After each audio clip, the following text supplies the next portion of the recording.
Hello friends, আজকে রান্না করতে চলেছি আমুদি মাছ দিয়ে সিম। তার জন্য সিম আমি ছোটো ছোটো করে টুকরো করে নিয়েছি। আমুদি মাছটাকে ধুয়ে নুন হলুদ মাখিয়ে নিয়েছি। আর বেটে দিচ্ছি ধনিয়া পাতা আর কাঁচা লঙ্কা, ধনিয়া পাতা কিছুটা আর 5-6টা কাঁচা লঙ্কা। এদিকে কড়াই বসিয়ে দিই, তেল গরম হয়ে গেছে, মাছগুলো দিয়ে দিলাম।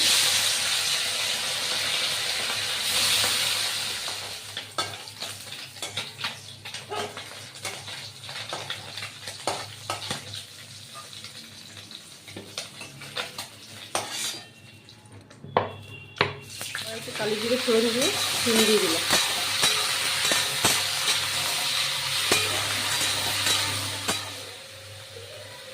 টমেটো জিরে দিয়ে 2 চামচ, এই ছোটো চামচের 2 চামচ।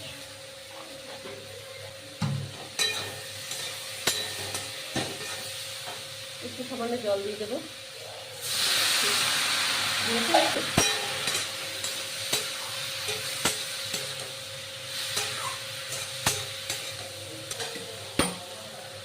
এর মধ্যে দিয়ে দেবো ধনিয়া পাতা আর 5টার মতন কাঁচা লঙ্কা বাটা।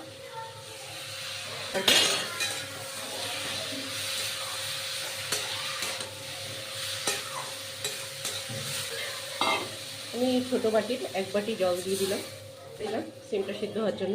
সিমটা কতটা সিদ্ধ হয়েছে, এবার আমি মাছগুলো দিয়ে দেবো।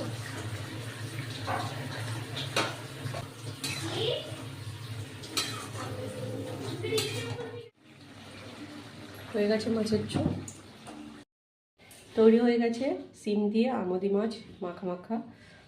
আমার ভিডিওটা যদি ভালো লেগে থাকে অবশ্যই আমাকে লাইক ও সাবস্ক্রাইব করবেন, আর আমার রান্নাটা যদি ভালো লেগে থাকে আমাকে কমেন্ট করে জানাবেন।